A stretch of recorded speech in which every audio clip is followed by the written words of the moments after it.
నమస్కారం. ఈనాటి సద్భావనలో ప్రశాంతత గురించి మాట్లాడుకుందాం. మనిషి ఎప్పటికీ ఉండాల్సినటువంటి ఒక సహజ స్థితి అనేటటువంటిది ప్రశాంతత. ఎన్ని పనులు నిర్వహించాలన్నా ప్రశాంతంగా ఉండి నిర్వహించగలిగినటువంటి వాడు ఎక్కువ నిర్వహించగలుగుతాడు. తొందరపడేటటువంటి వాడు తొందరగానే అలసిపోతూ ఉంటాడు. తొందర పడట్లేదు అనిపించేటటువంటి భయం మనకు అవసరం లేదు. మనసు నిర్మలంగా ఉంటున్నప్పుడు వచ్చేటటువంటి ఆలోచన విధానం వేరుగా ఉంటుంది. తొందరపడ్డప్పుడు ఒక అలలతో కూడుకున్నటువంటి వేగంతో ఉన్నప్పుడు వచ్చేటటువంటి విధానం వేరుగా ఉంటుంది. భగవంతునికి ఓ పదం అడిగారట, దైవ గుణాలు ఏమిటి అని. అడిగితే 3 అంశాలు చెప్పాడు. ఒకటి, తృప్తిగా ఉండండి నాయన, ప్రశాంతంగా ఉండండి, ఆనందంగా ఉండండి. ఈ 3 గుణాలు మీలో ఉంటే దైవం అంటే ఇంకెక్కడో ఉండదు, మీరే దైవాలు. ఈ 3 అసంతృప్తి, అశాంతి లేదా ఎప్పటికీ బాధ, వేదన వీటితో ఉన్నటువంటి వాడు రాక్షసుడు అంటే ఎవరో కాదు, వీడే రాక్షసుడు అని. ఎంత ప్రశాంతంగా ఉండగలిగినటువంటి వాడు ఉంటాడో అంతగా వాడు ఉన్నతిని పొందుతూ ఉంటాడు. ప్రశాంతత లోపించినటువంటి వాడు సమాజానికి వ్యతిరేక శక్తిగా పాడవుతూ ఉంటుంటాడు. అందుకే మనిషికి ఉండవలసినటువంటి పరిపూర్ణమైనటువంటి స్థితుల్లో ప్రశాంతత అనేటటువంటిది అత్యంత ముఖ్యమైనటువంటిది. మనము శాంతి గురించి మాట్లాడుతూ ఉంటుంటాం. శాంతి గురించి మనం మాట్లాడుతూ విశ్వశాంతి ఉండాలి, ఏదో ప్రపంచ శాంతి కలగాలి, ఇటువంటి పదాలన్నీ మాట్లాడుతూ ఉంటాం. కానీ అన్నిటికన్నా ముఖ్యంగా ఉండవలసినటువంటిది మనకు లోకంలో కూడా ఒక పదం అంటూ ఉంటాం కదా, శాంతి శాంతి శాంతి అని 3 రకాలు చెప్తుంటాం. మొట్టమొదటిది దేహానికి సంబంధించింది, రెండవది మనస్సుకు సంబంధించింది, మూడవది ఆత్మకు సంబంధించింది అని చెప్తూ ఉంటుంటాం. మనశ్శాంతి, ప్రశాంతత అనేటటువంటిది లేకుండా ఇతరమైనటువంటి శాంతి గురించి ఎంతసేపు మాట్లాడినప్పుడు కూడా పీస్ ఆఫ్ మైండ్ అని చెప్పేసి అంటుంటాం. ఈ పీస్ అనేటటువంటిది లేకుండే మనకు ప్రపంచం లోపల ప్రతిదీ అశాంతిగానే కనపడుతుంది. నిజానికి ఒక వస్తువులో, ఒక విధానంలో లోపం మనకు కనపడుతుందంటే ఆ లోపం మనకు ఉంది అని అర్థం. మనకు ఉన్నదానే మనం గమనిస్తాం, మనకు తెలియదాన్ని మనం గమనించలేం. మనకు తెలిసిన భాషలోనే మనము ఎదుటి వ్యక్తిలో గుణదోషాలను చూడగలుగుతాం. ఒక జపానీసో లేకుంటే ఇంకెక్కడో భాష, మనకు సంబంధం లేనటువంటి భాష వాడు వచ్చేసి మనం పొగిడినా తిట్టినా మనకు అర్థం కాదు. మనకు తెలిసిన సబ్జెక్టుకు సంబంధించినటువంటి దాంట్లోనే మనం గుణదోషాలు ఆలోచన చేస్తాం. మనకు కెమిస్ట్రీ తెలిసేటట్టయితే కెమిస్ట్రీలో గుణదోషాలు ఆలోచిస్తాం, ఫిజిక్స్ మనకు అర్థం కాదు అప్పుడు. అట్లాగే మనకు తెలియనటువంటి దాన్ని మనం గమనించే అవకాశం లేదు. అట్లాగే మనలో అశాంతి కనుక ఉంటే లోకం అంతా అశాంతంగానే కనపడుతూ ఉంటుంది.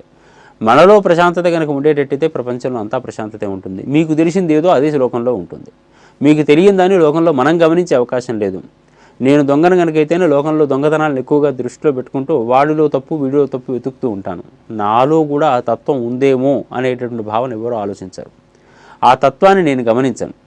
అందుకని అనేక రూపాలలో మనం ఆలోచించాల్సిన అంశం ఏంటంటే, మనస్సును నిర్మలంగా ఉంచుకునేటట్టయితే వచ్చేటటువంటి ఆలోచన పరిధి చాలా విస్తరించి ఉంటుంది, 10 మందికి వినియోగపడేటట్టుగా ఉంటుంది. మనసు నిర్మలత, ప్రశాంతత అనేటటువంటిది లేనప్పుడు వచ్చేటటువంటి ప్రతి ఆలోచన ఒత్తిడితో కూడుకొని ఉంటుంది. మనసు అనేటటువంటి ఒక బావిలో పూడిక ఉందనుకుందాం. ఆ పూడిక ఉండేటట్టయితే మీరు దాంట్లో చేద వేసేటట్టయితే దాంట్లో వచ్చేటటువంటి నీళ్లు హాఫ్ బకెట్ వాటర్ వస్తుంది, లేదా ఏదో స్టోర్డ్ వాటర్ వస్తుంది, మట్టితో కూడుకున్న వాటర్ వస్తుంది.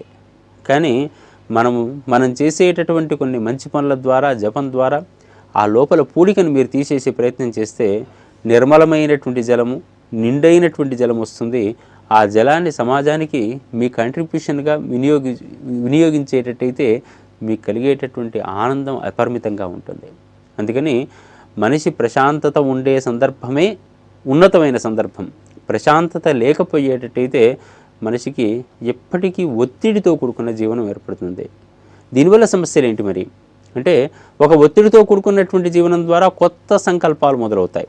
కొత్త సంకల్పాలు అనేవి తీరగలిగితే పర్వాలేదు, తీరలేకపోయేటట్టయితే అది మళ్ళీ తర్వాత జన్మలకు ట్రాన్స్ఫర్ అవుతూ ఉంటుంటాయి.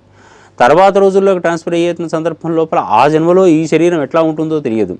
అందుకని ఉన్న జన్మ యోగ్యమైన జన్మ, జ్ఞానవంతమైన జన్మ అని అనుకునేటట్టయితే ఈ జన్మలో ఇప్పుడే ఆనందాన్ని పడాలి, ఈ జన్మ ద్వారా మళ్ళీ జన్మ లేని స్థితిని తెచ్చుకోవాలి అని చెప్పేసి అనుకుంటే అధికమైన అనవసరమైనటువంటి సంకల్పాల నుంచి మనం దూరం జరగాలి. ఇటువంటి దూరం జరగాలంటే నా మనసు నాకు ప్రశాంతంగా ఉండాలి. ప్రశాంతంగా ఉండాలంటే చేయదగిన పని, తానున్న స్థితిలో ప్రశాంతంగా ఉండగలిగితే తాను ఉన్నత స్థితికి చేరుతూ ఉంటాడు. తానున్న స్థితిలో ప్రశాంతంగా లేకపోయేటట్టయితే తాను అధమ స్థితికి వెళ్ళిపోతూ ఉంటుంటాడు. కిందికి వెళ్తున్నా కొద్దీ బాధ ఎప్పుడైనా, పైకి వెళ్తున్నా కొద్దీ ఆనందం. పైకి వెళ్ళటం అనేటటువంటి స్థితి వైపు దృష్టి పెట్టాల్సిన అవసరం చాలా ఉంటుంది. కిందికి వెళ్ళిపోయేటువంటి విషయాన్ని నుంచి బయటపడాల్సిన అవసరం ఉంటుంది. తనను తాను ఎప్పటికప్పుడు దృష్టిలో పెట్టుకుంటూ తనను బాగు చేసుకునే మార్గం లోపల ఈ ప్రశాంతతకు మనకు ఎన్నో రకాల మార్గాలు కూడా మనకు శాస్త్రాలు చెప్తున్నాయి.